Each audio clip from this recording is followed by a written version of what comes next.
Lorsque j'ai commencé en entrepreneuriat, la question récurrente, c'était pourquoi les jeunes n'entreprennent pas? Et de façon plus générale, pourquoi à l'université, les jeunes ne créent pas d'entreprise? À y regarder de près, par rapport à cette question, finalement, on peut y répondre assez facilement en se disant, mais finalement, est-ce que l'université crée un écosystème favorable pour l'entrepreneuriat?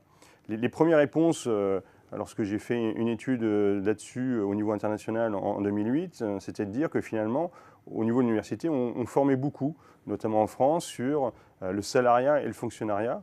Et l'entrepreneuriat était un peu à part. Aujourd'hui, les choses ont bien évolué, avec le programme Pépite notamment, mais je voudrais revenir principalement sur cette idée de jeunes et d'entrepreneuriat. Si on regarde de près, on a énormément de jeunes qui sont intéressés à présenter, à travailler, à réfléchir sur la société d'aujourd'hui. Et quand on regarde ces jeunes et on fait une comparaison internationale, on voit qu'il y a des pays qui sont plutôt en émergence, des pays qui vont s'intéresser à l'entrepreneuriat de façon un peu isolée, à droite et à gauche, et qui vont avoir un peu de mal à travailler sur des bonnes pratiques au niveau de l'entrepreneuriat. D'autres pays, comme la France, sont plutôt sur la notion d'institutionnalisation, où là, l'objectif, c'est de mettre en place des règles sur l'ensemble du territoire pour pouvoir développer l'entrepreneuriat. On en est là aujourd'hui. Et une troisième piste qui est aussi intéressante, c'est l'innovation qu'on va développer autour de l'entrepreneuriat des jeunes.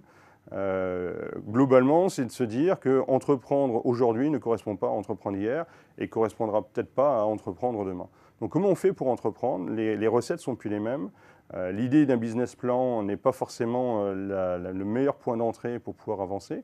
On est dans une situation où les jeunes n'ont pas d'expérience, n'ont pas de financement et par rapport à leur situation, ne sont pas dans une situation favorable pour pouvoir entreprendre et arriver à faire adhérer leur écosystème.